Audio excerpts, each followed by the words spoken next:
Hello everyone, कैसे हैं आप सभी दोस्तों। तो दोस्तों, आज प्राथमिक शिक्षा चयन परीक्षा विज्ञान की के जो आज से सिलेबस शुरू होने वाला है और ये अपनी सेकंड वीडियो है। इसमें हम यूनिट 11 बायोलॉजी, जो कि विज्ञान पाठ्यक्रम में यूनिट 11 जो नोटिफिकेशन में दिया है वहाँ से कवर करना शुरू करेंगे। तो सबसे पहले हम वर्गीकरण पढ़ेंगे, पादप जगत का वर्गीकरण और जंतु जगत का वर्गीकरण। तो आज हम पादप जगत का वर्गीकरण और जंतु जगत का वर्गीकरण कंप्लीट करेंगे दोस्तों। तो चलिए फटाफट आ जाइए, सभी सेशन को शेयर कीजिए। सफलता सीरीज है ये, हमको शिक्षक बनकर दिखाना है। तो दोस्तों फटाफट अपने दोस्तों को ये वीडियो शेयर कर दीजिए और चैनल को सब्सक्राइब कर दीजिए, लाइक कर दीजिए। और चलो अब चलते हैं, पढ़ाई करते हैं। बीच में मैं आपसे नहीं बोलूँगी ये सब। चलो तो शुरू करते हैं आज का सेक्शन।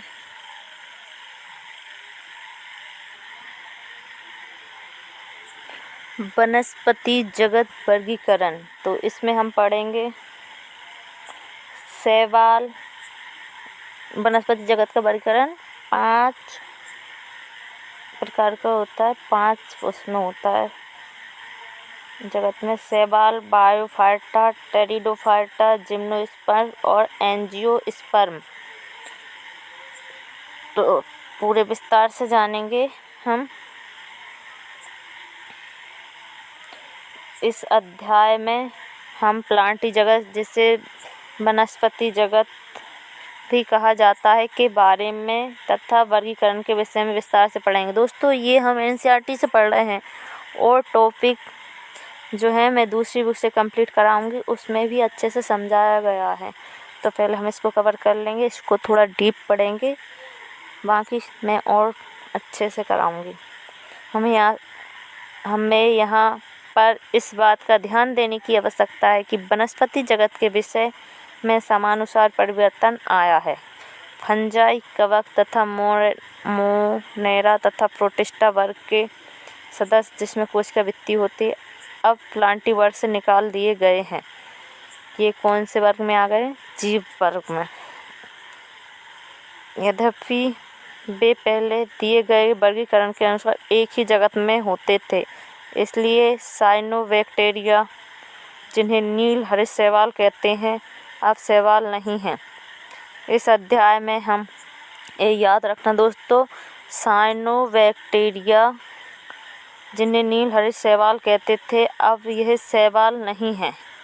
ठीक है, ये शैवाल की कैटेगरी में नहीं आएंगे। इस अध्याय में हम प्लांटी के अंतर्गत शैवाल, बायोफाइटा, टेरिडोफाइटा, जिम्नोस्पर्म एवं एंजियोस्पर्म के विषय में पढ़ेंगे। आओ इस तंत्र को प्रभावित करने वाले बिंदुओं को समझने के लिए एंजियोस्पर्म के वर्गीकरण को देखें। पहले दिए गए वर्गीकरण में हम कार्की के गुणों जैसे प्राकृतिक रंग, पत्तियों की संख्या तथा आकृति के आधार आदि पर वर्गीकरण करते थे। वे मुख्यतः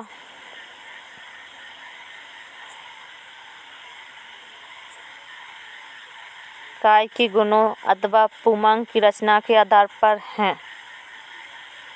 तथा लिनियस के अनुसार ऐसे, लिनियस एक वैज्ञानिक है दोस्तों, ऐसे वर्गीकरण कृत्रिम थे जो पहले होते थे, क्योंकि उन्होंने बहुत ही समीप वाली संबंधित स्पीशीज को अलग कर दिया था। इसका कारण था कि वे बहुत ही कम गुणों पर आधारित थे। कृत्रिम वर्गीकरण में कार्की तथा लैंगिक गुणों को समान मान्यता दी थी। यह अब स्वीकार नहीं है, क्योंकि हम जानते हैं कि कार्की गुणों में प्राय पर्यावरण के अनुसार परिवर्तन हो जाता है। इसके विपरीत प्राकृतिक वर्गीकरण जीवों में प्राकृतिक संबंध तथा बाह्य गुणों के साथ साथ भीतरी गुणों जैसे परारचना, शरीर, भ्रूण विज्ञान तथा पादप रसायन के आधार पर विकसित हुआ है। पुष्पीय पादपों के इस वर्गीकरण को जॉर्ज बेंथम तथा जेसब डोल्टर हुकर ने सुझाया था। ये याद रखना दोस्तों। पृथ्वी पादप का वर्गीकरण को जॉर्ज बेंथम तथा जेजब डोल्टर हुकर ने सुझाया था। अब आगे देखेंगे। अब ये सब ना पढ़ के हम पढ़ेंगे शैवाल, जो वनस्पति जगत का वर्गीकरण का सबसे पहला प्रकार है शैवाल। शैवाल क्लोरोफिल युक्त सरल थैलाइड स्वपोषी तथा मुख्यतः जलीय अलवणीय जल तथा समुद्री दोनों का जीव है।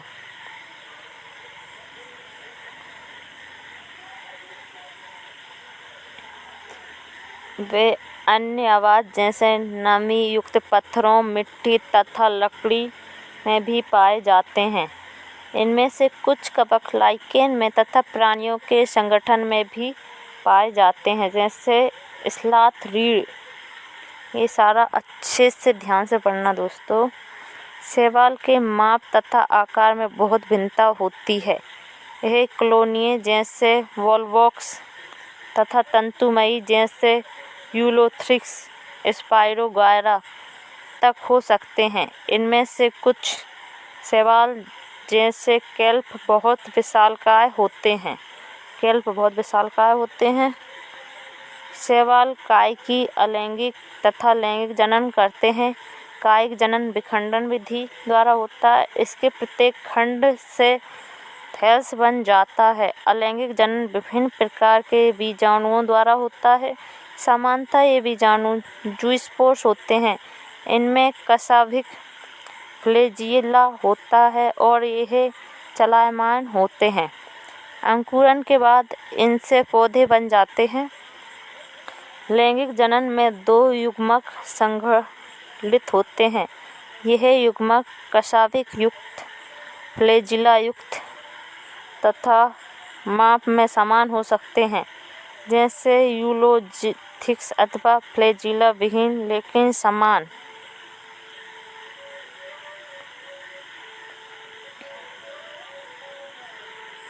माप वाले हो सकते हैं, जैसे स्पाइरोगायरा। ऐसे जनन को समयुग्मकी कहते हैं।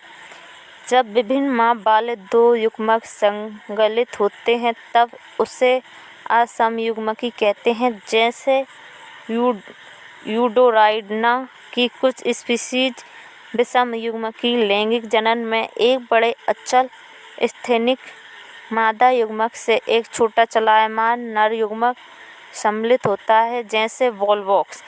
इन सभी के चित्र भी मैं नीचे आपको बताऊंगी दोस्तों। और ये जो वीडियो मैं बना रही हूँ इसको बार बार आप स्पीड बढ़ाकर सुनना, एक बार ही सुन के नहीं रहना है आपको। फ्यूकस। शैवाल वर्ग तथा इनके महत्वपूर्ण गुणों का सारांश तालिका में दिया गया है, जो मैं नीचे बताऊंगी। मनुष्य के लिए शैवाल बहुत उपयोगी हैं। पृथ्वी पर प्रकाश संश्लेषण के दौरान कुल स्थिरीकृत कार्बोहाइड्रेट का लगभग आधा भाग शैवाल स्तर करते हैं। जैसे जो कार्बोहाइड्रेट होती है ना, उसका आधा भाग ये अपने में अवशोषित कर लेते हैं और ऑक्सीजन देते हैं। प्रकाश संश्लेषी होते हैं ये शैवाल जो होते हैं। देखो ये शैवाल हैं, ये सारे शैवाल हैं। एक संतति कॉलोनी है ये संतति कॉलोनी और जनक कॉलोनी। ये जो बाहर है ये जनक कॉलोनी और ये बीच में जो गोल गोल है ये संतति कॉलोनी। इनके नाम नीचे लिखे होंगे, देखो इनके नाम देखते हैं। पहले नंबर पे आ पर है हरित शैवाल। देखो आ कहाँ पर है, आ पर हरित शैवाल। A1 पर हरित शैवाल, A1 पर वॉलवॉक्स है और A2 पर है यूलोथ्रिक्स हरित शैवाल में। ये देखिए। इसके बाद बावन की संरचना देखिए। ये देखिए बावन प्रपक्त, फिर पर्ण, छत्री का व्रत और स्थापन। ये देखिए वायु वेल्डर, ये वायु वाले छेद हैं। कृपण मध्यसिरा है ये, और स्थापंग, और ये तीसरे छत्रक व्रत कृपण है। और इनके नाम क्या क्या है, तो B1 में है लेमिनेरिया, B2 में फ्यूकस और B3 में डिक्टाइओटा। अब लाल शैवाल में ये देखिए, सा1 पर है पोरफायरा और सा2 पर है पॉलीसाइफोनिया। तो दोस्तों ये सारे नाम आपको बहुत अच्छे से याद होने चाहिए, जैसे हरे शैवाल में कौन कौन आते हैं, भूरे शैवाल में कौन रहते हैं, लाल शैवाल कौन कौन से हैं, ये सारा आपको याद होना चाहिए। तो स्क्रीनशॉट ले लीजिए दोस्तों। अब आगे चलते हैं। ये देखो, ये तालिका है, सारे शैवालों की तालिका। शैवाल के डिवीजन, अनुभाग तथा उनके प्रमुख अभिलक्षण। तो डिवीजन, सामान्य नाम, प्रमुख वर्णक, संचित भोजन, कोशिका वृत्ति, फ्लैजिला की संख्या तथा उनकी निवेशन की स्थिति, आवास। कौन सा शैवाल कहाँ पाया जाता है, तो शैवाल 3 प्रकार के होते हैं, क्लोरोफाइसी, थियोफाइसी और रोडोफाइसी। हरे शैवाल, भूरे शैवाल, लाल शैवाल। क्लोरोफिल ए भी पाया जाता है प्रमुख वर्णक हरे शैवाल में, और संचित भोजन स्टार्च में होता है, और सेलुलोज कोशिका वृत्ति होती है इसमें, और 2-8 समान शीर्षण फ्लैजिला की संख्या होती है। और यह अलवणीय जल, लवणीय जल, खारा जल सभी में पाए जाते हैं। और अब पढ़ेंगे हम थियोफाइसी, भूरे शैवाल।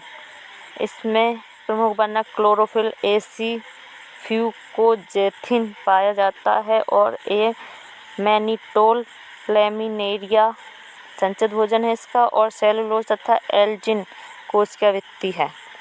फ्लैजिला की संख्या तथा उनकी निवेशन की स्थिति 2 असमान पार्श्व। यह अलवणीय जल, बहुत कम खारा जल एवं लवणीय जल में पाए जाते हैं। फिर रोडोफाइसी, लाल शैवाल होते हैं ये, इसमें क्लोरोफिल एडी फाइकोएरिथिन पाया जाता है, और क्लोरिडिओन स्टार्च होता है इसमें। सेलुलोज अनुपस्थिति, संचित भोजन इसमें फ्लोरिओड स्टार्च है, और सेलुलोज की कोशिका वृत्ति होती है, और इसमें फ्लैजिला की संख्या अनुपस्थित होती है। यह अलवणीय जल, कुछ खारा जल, लवण जल, अधिकांश लवणीय जल में पाए जाते हैं। दोस्तों ये जो है इनका विस्तार दिया गया है, इसके विस्तार में हम ज़्यादा नहीं जाएंगे दोस्तों, क्योंकि सिलेबस पूरा कंप्लीट करना है। बाकी मैं आपको PDF शेयर कर दूंगी टेलीग्राम पर, आप देख लीजिएगा, और टेलीग्राम की लिंक मैं आपको डिस्क्रिप्शन में मेंशन कर दूंगी। ये देखो, क्लोरोफिल का दिया है, इसमें थियोफाइसी का दिया गया है। आप वीडियो रोककर भी इसको पढ़ सकते हैं। ये देखिए रोडोफाइसी। अब सेकंड वर्गीकरण में आते हम, बायोफाइटा। वनस्पति जगत का सेकंड है ये बायोफाइटा। बायोफाइटा में मांस तथा लीवर वर्ग आते हैं, जो प्राय पहाड़ियों में नम तथा छायादार क्षेत्रों में पाए जाते हैं, जो चित्र में दिखाए गए हैं। बायोफाइटा को पादप जगत का जल स्थल चर भी कहा जाता है। ये याद रखना है आपको, जल स्थल चर किसे कहते हैं, बायोफाइटा को। ये देखिए, ये ऊपर वाले हैं दोनों, क्या है ये दोनों ऊपर वाले मांस हैं, और नीचे वाले लीवर बर्ट हैं। देखो बायोफाइटा, ऊपर वाले लीवर बर्ट हैं। लीवर वर्ग मार्केशिया, मादा थैलस, नर थैलस, ये आवाले ये जो है। स्त्री धानी एक पुरानी धानी। जेमा कफ है, ये मूलांग है, यानी मतलब जेमा कफ आपने देखा हो बायोफाइटम, जो अपने घर पर भी देखते हैं अपन, जो पत्तों में से पौधे निकलते हैं। हमारे पास भी था ये, अब वो गुम गया है। अच्छे फूल लगते हैं उसमें, और ऐसे जो फूल निकलते हैं उसमें, मेरे पास भी था। बायोफिल्म भी कहते हैं उससे। इसके बाद जो नीचे है मांस है, मांस फ्यूनेरिया युग्मोद्भिद एवं बीजाणुद्भिद स्फेग्मा युग्मोद्भिद ये दवाला है। ये देखो ये पेड़, अच्छे से देख लेना दोस्तों, क्योंकि ये भूमि पर भी जीवित रह सकते हैं किंतु लैंगिक जनन के लिए जल पर निर्भर करते हैं। यह प्राय नम, सीलन आदि तथा छायादार स्थानों पर पाए जाते हैं। यह अनुक्रमण में महत्वपूर्ण भूमिका निभाते हैं। इनकी पादपकाय शैवाल की अपेक्षा अधिक विभेदित होती है। ये थैल्स की तरह होता है और सयान अथवा सीधा होता है और एक कोशिकीय तथा बहुकोशिकीय मूलाभ द्वारा स्टेम से जुड़ा रहता है। इनमें वास्तविक मूल, तना अथवा पत्तियां नहीं होती। इनमें मूल सम, पत्ती सम अथवा तना सम संरचना होती है। बायोफाइटा की मुख्य काय अनुगणित होती है। यह युग्मक उत्पन्न करते हैं, इसलिए इन्हें युग्मोद्भिद कहते हैं। बायोफाइटा में लैंगिक अंग बहुकोशिकीय होते हैं। नर लैंगिक अंग को पुधानी कहते हैं। यह दुःशाभिक पुंमग उत्पन्न करते हैं। मादा जनन अंग को स्त्रीधानी कहते हैं। यह फ्लास्क के आकार का होता है जिसमें एक अंडा होता है। पुंमग को पत्नी में छोड़ दिया जाता है। यह स्त्रीधानी के संपर्क में आते हैं और अंडे से संगलित होते जाते हैं, जिनके कारण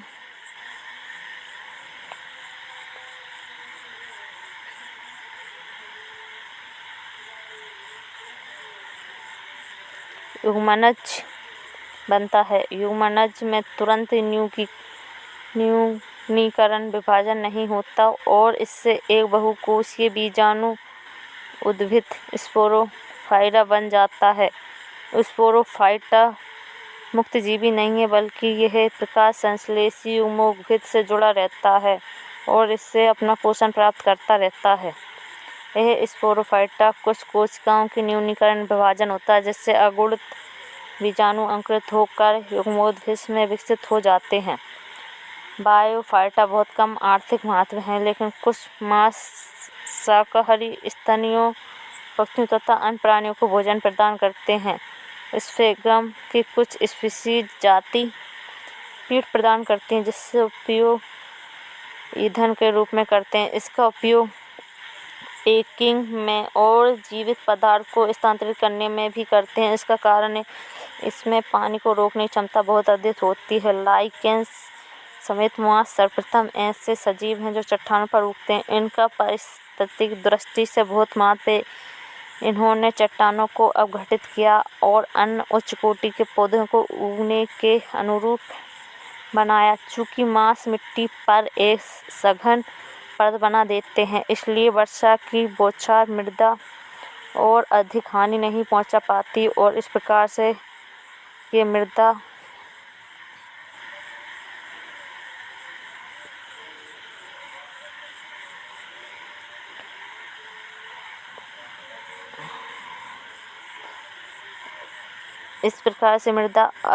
क्षरण को रोकते हैं। बायोफाइटा को लीवर वर्ग तथा मांस में विभक्त कर सकते हैं। लीवर वर्ग प्राय नमी छायादार स्थान जैसे नदियों किनारे, दलदल स्थानों, गीली मिट्टी, पौधों की छालों आदि पर उगते हैं। लीवर वर्ग को पादपकाय थैलासम मार्कोसिया होते हैं। जेमा कफ होते हैं, जो मैंने बताया था आपको, छोटे छोटे पौधे हैं। ये मांस के विषय में बताया गया है। अब पढ़ेंगे हम टेरिडोफाइटा। अब हम पढ़ेंगे टेरिडोफाइटा। टेरिडोफाइटा का पहले मैं आपको चित्र बता देती हूँ ताकि आपको पढ़ने में अच्छा लगने लगे। ये देखो, ये है टेरिडोफाइटा। अवसादा आ पर है सेलिजेनिया, बा पर है एग्विस्टिम, सा पर है फर्न और दा पर है सेल्वेनिया। ये देखिए सेल्वेनिया कितना खूबसूरत लग रहा है दोस्तों।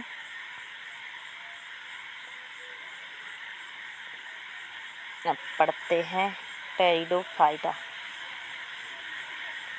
टेरिडोफाइटा का सजावट में बहुत अधिक आर्थिक महत्व है। देखो अच्छे लग रहे थे, इसलिए देखो सजावट में काम आते हैं। फूल वाले अधिकांश फर्न का उपयोग सजाने में करते हैं और सजावटी पौधे के रूप में उगाते हैं। विकास की दृष्टि से ये स्तर पर उगने वाले सर्वप्रथम पौधे हैं, जिनमें संवहन, ऊतक, जाइलम तथा फ्लोएम होते हैं। आप इन ऊतकों के विषय में विस्तार से अध्याय 6 में पढ़ेंगे। ऊतक क्या होते हैं वो 6 में पढ़ेंगे। तो ये किताब है, इसमें देख लेंगे अपन। जीवाश्मी रिकॉर्ड के अनुसार टेरिडोफाइटा 350 मिलियन वर्ष पूर्ण प्रभावी वनस्पति थे और वे तने रूपी थे। टेरिडोफाइटा के अंतर्गत हार्स टेल तथा फर्न आते हैं। टेरिडोफाइटा ठंडे, गीले, छायादार स्थानों पर पाए जाते हैं, यद्यपि कुछ रेतीली मिट्टी में भी अच्छी तरह उगते हैं। आपको याद होगा कि बायोफाइटा के जीवन में युगोद्भिद प्रभावी अवस्था में होते हैं, लेकिन टेरिडोफाइटा में मुख्य पादपका स्पेरोफाइटा है, जिसमें वास्तविक मूल, तना, पत्तियां होती हैं। इन अंगों में सुस्पष्ट संवहन ऊतक होते हैं। टेरिडोफाइटा में पत्तियां छोटी, लघु फर्न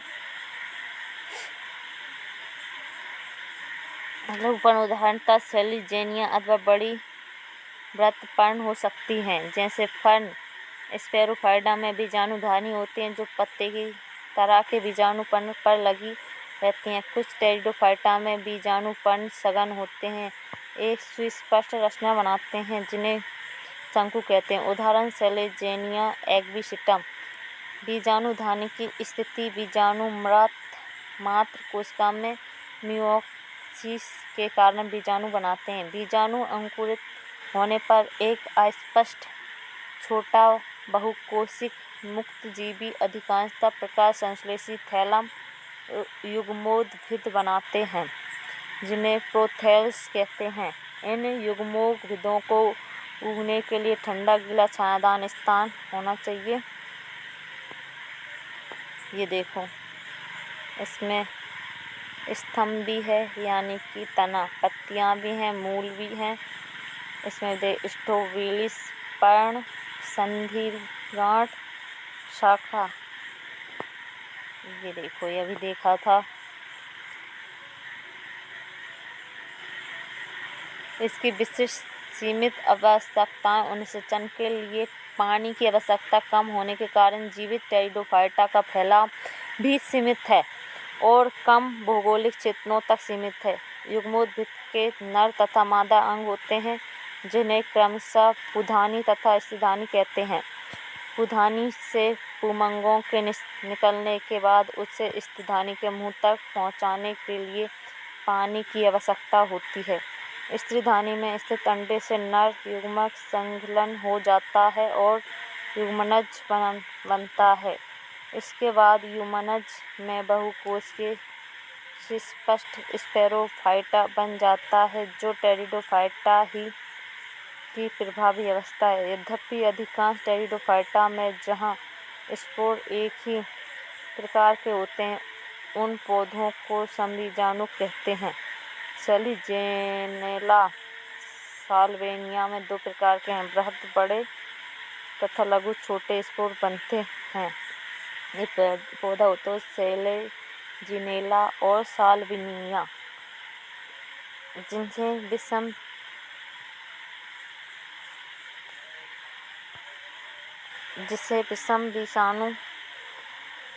विषम बीजाणु कहते हैं। बड़े बृहद बीजाणु मादा तथा छोटे लघु बीजाणु नर। बड़े होते हैं जो मादा होते हैं और छोटे बीजाणु होते हैं जो नर होते हैं। क्रमशः मादा नर युग्मोद्भिद बनाते हैं।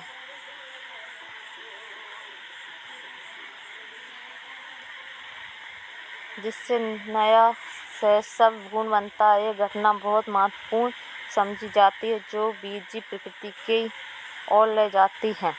टेरिडोफाइटा के 4 वर्ग क्लास होते हैं: साइलोफाइसीडा, साइलोटम, लाइकोपसीडा, फ्लैजेलिया तथा लाइकोपोडियम, स्पिनोफासीडा, एग्विसिटम तथा टेरिपोसिडा, डायोप्टेरिस तथा एडिएंटम। अब पढ़ेंगे जिम्नोस्पर्म। जिम्नोस्पर्म, जिम्स, अनावृत स्पर्म बीज ऐसे पौधे जिनमें बीजांड अंडाशय भित्ति से छटे ढके हुए नहीं होते और वे निषेचन के पूर्व तथा बाद में भी अनावृत ही रहते हैं। जिम्नोस्पर्म में मध्यम अथवा लंबे वृक्ष तथा झाड़ियाँ होती हैं। जिम्नोस्पर्म का सिकुआ वृक्ष सबसे लंबा है। जिम्नोस्पर्म में सिकुआ वृक्ष सबसे लंबा है।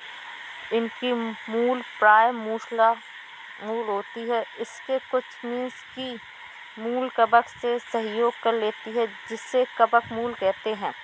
उदाहरण पाइनस, जबकि कुछ अन्यों की चोटी विशेष मूल नाइट्रोजन स्थिर करने वाली साइनोबैक्टीरिया के साथ सहयोग कर लेती है, जिसे प्रवास मूल कहते हैं। उदाहरणतया साइकेस, इसके तने अशाखीय साइकेस अथवा शाखीय पाइनस होते हैं। इनकी पत्तियां सरल तथा संयुक्त होती हैं। साइकस में पिच्छाकार पत्तियां कुछ वर्षों तक रहती हैं। जिम्नोस्पर्म में पत्तियां अधिक ताप, नमी तथा वायु को सहन कर सकती हैं। सगवाकार पौधे में पत्तियां सुई की तरह होती हैं। इनकी पत्तियां का सतही क्षेत्रफल कम, मोटा क्यूटिकल तथा गर्तिक रंध्र होते हैं। इन गुणों के कारण पानी की हानि कम होती है। ये देखो, ये है जिम्नोस्पर्म, देखे भी होंगे आपने।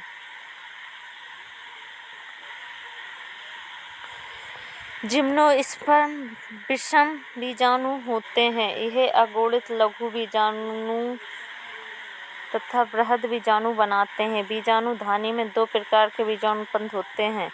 बीजाणुधानी बीजाणुपर्ण पर होते हैं।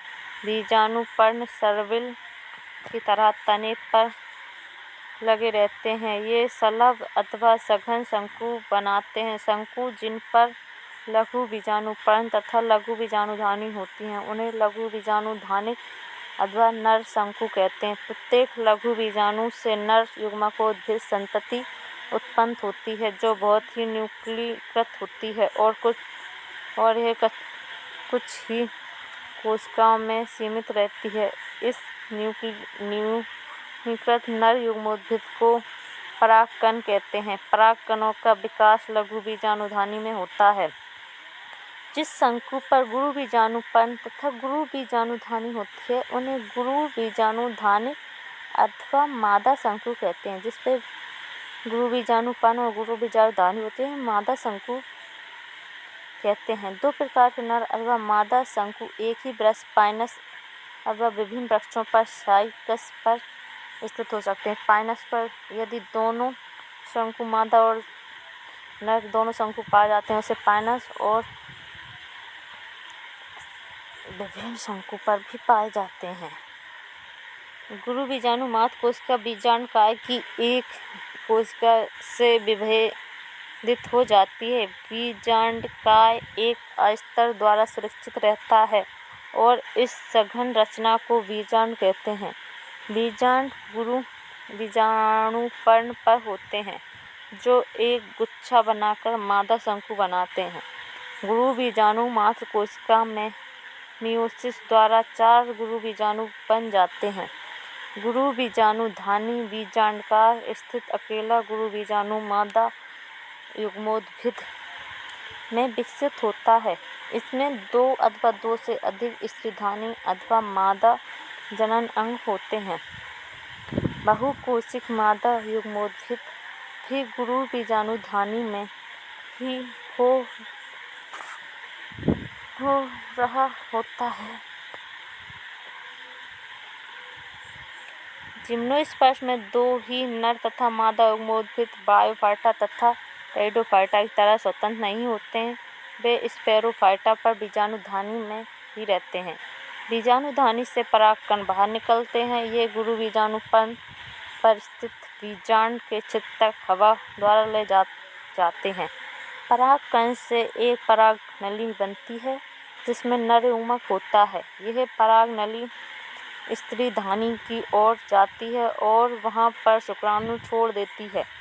निषेचन के बाद युग्मक बनता है, जिससे भ्रूण विकसित होता है और बीजांड से बीज बनते हैं। ये बीज ढके हुए नहीं होते हैं, इनके बीज ढके नहीं होते हैं। ये देखो बीज बाहर लटक रहे हैं। अब पढ़ेंगे एंजियोस्पर्म। ये क्लास बहुत बड़ी हो गई दोस्तों। जिम्नोस्पर्म साइकस फाइनस गिंकिगो है ये 7 नंबर पे। अब एंजियोस्पर्म पढ़ेंगे।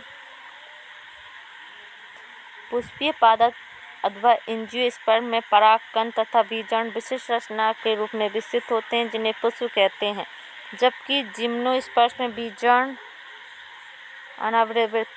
अनावृत होते हैं। एंजियोस्पर्म पुष्पीय पादप हैं जिसमें बीज फलों के भीतर होते हैं। यह पादपों सबसे बड़ा वर्ग है। उनके वास स्थान भी बहुत व्यापक हैं। इनका माप सूक्ष्मदर्शी जीवों वुल्फिया से लेकर सबसे ऊंचे वृक्ष यूकेलिप्टस, इसको अपन हिंदी भाषा में लिप्टेस बोलते हैं, 100 मीटर से अधिक ऊंचा तक होता है। इनमें हमें भोजन, चारा, ईंधन, औषधि तथा अन्य दूसरे आर्थिक महत्व के उत्पाद प्राप्त होते हैं। ये 2 वर्ग द्विबीजपत्री तथा एकबीजपत्री में विभक्त होते हैं। मतलब जो बड़े बड़े पौधे होते हैं वो इसी में आते हैं। देखो एंजियोस्पर्म द्विबीजपत्री अपर है और एकबीजपत्री अपर है, यानी कि द्विबीजपत्री ये फूल का पेड़ है और एकबीजपत्री ये गेहूं का पेड़ है, गेहूं का पौधा। अब देखो सारांश देख लेते हैं क्या क्या पढ़ा है आज हमने। पादप जगत शैवाल, बायोफाइटा, टेरिडोफाइटा, जिम्नोस्पर्म तथा एंजियोस्पर्म आते हैं। शैवाल में क्लोरोफिल होता है। ये सरल थैलासव समपोषी तथा मुक्तः जलीय जीव हैं। वर्णक के प्रकार तथा भोजन संग्रहण के प्रकार के आधार पर शैवाल को 3 वर्गों में विभक्त किया गया। ये हैं क्लोरोफाइसी, कियोफाइसी तथा रोडोफाइसी। तो दोस्तों बताओ क्लोरोफाइसी, कियोफाइसी और रोडोफाइसी कौन कौन से होते हैं। शैवाल प्राय विखंडन द्वारा काय की प्रबंधन करते हैं। अलैंगिक जनन में विभिन्न प्रकार के बीजाणु द्वारा तथा लैंगिक जनन लैंगिक कोशिकाओं द्वारा करते हैं। लैंगिक कोशिकाएं समयुग्मकी, असमयुग्मकी तथा विषमयुग्मकी हो सकती हैं। बायोफाइटा ऐसे पौधे हैं जो मिट्टी में उगते हैं, लेकिन उनका लैंगिक जनन पानी पर निर्भर करता है। लैंगिक की अपेक्षा उनकी पादपकाय अधिक विभेदित होती है। यह थैलस की तरह होता है और शयन अथवा सीधा हो सकता है। ये मूलहाथ द्वारा सम स्टेम से जुड़े रहते हैं। इनमें मूल की तरह, तने की तरह तथा पत्तियों की तरह की रचना होती है। बायोफाइटा लीवर वर्ग तथा मांस में विभक्त होते हैं। लीवर वर्ग थैलसाप तथा पृष्ठाधार होते हैं। मांस सीधे पतले तने वाले होते हैं जिस पर पत्तियां सर्पिल ढंग से लगी रहती हैं। बायोफाइटा के मुख्य काय युग्मोद्भिद होता है जो युग्मकों को उत्पन्न करते हैं। इनमें नर लैंगिक अंग होते हैं जिसे फूलधानी कहते हैं। मादा लैंगिक अंग को स्तनधानी कहते हैं। नर तथा मादा इससे पैदा होते हैं जो संगलित हो कर युग्मनज बनाते हैं। युग्मनज से बहुकोशीय रचना बनती है जिसे बीजाणु उद्भिद कहते हैं। इससे अगुणित बीजाणु बनते हैं। बीजाणुओं से युग्मोद्भिद बनते हैं। टेरिडोफाइटा में मुख्य पौधा बीजाणु उद्भिद होता है। इसमें वास्तविक मूल, तना तथा पत्तियां होती हैं। इसमें सुविकसित संवहन ऊतक होते हैं। बीजाणु उद्भिद में बीजाणुधानी होती है जिसमें मियोसिस द्वारा बीजाणु बनते हैं। बीजाणु अंकुरित होकर युग्मोद्भिद बनाते हैं। इन्हें वृद्धि के लिए ठंडे नम स्थानों की आवश्यकता होती है। युग्मोद्भिद में नर तथा मादा लैंगिक अंग होते हैं जिन्हें क्रमशः पुधानी तथा स्तनानी कहते हैं। नर युग्मक के मादा युग्मक तक जाने के लिए पानी की आवश्यकता होती है। निषेचन के बाद युग्मक बनता है। युग्मनज में बीजाणु उद्भिद बनता है। अब जिम्नोस्पर्म में पौधे होते हैं जिनमें बीजाणु किसी अंडाशय भित्ति में ढका रहता है। निषेचन के बाद बीज अनावृत रहते हैं, इसलिए इन्हें अनावृत बीज पौधे कहते हैं। जिम्नोस्पर्म्स लघु बीजाणु तथा गुरु बीजाणु उत्पन्न करते हैं। जो लघु बीजाणु धानी तथा गुरु बीजाणु धानी बीजाणु ये धानियाँ बीजाणु पर्ण में होती हैं। बीजाणु पर्ण, लघु बीजाणु पर्ण तथा गुरु बीजाणु पर्ण अक्ष में सर्पिल रूप से लगी रहती हैं, जिनमें क्रमशः नर शंकु तथा मादा शंकु बनते हैं। परागकण अंकुरित होते हैं और पराग नली बनती है, जिससे नर युग्मक अंडाशय में निकल जाता है। यहाँ पर यह स्तनधानी में स्थित अंडकोशिका में संलग्न हो जाता है। निषेचन के बाद युग्मनज भ्रूण में तथा बीजांड बीज में विकसित हो जाता है। तो दोस्तों, आज की क्लास यहीं समाप्त करते हैं और अगली क्लास में हम पढ़ेंगे जंतु जगत का वर्गीकरण। दोस्तों, थैंक यू फॉर वॉचिंग और चैनल को सब्सक्राइब करें, बेल आइकॉन दबाएं और सेशन को शेयर करें अपने दोस्तों से। धन्यवाद। जय श्री राम, जय भारत माता।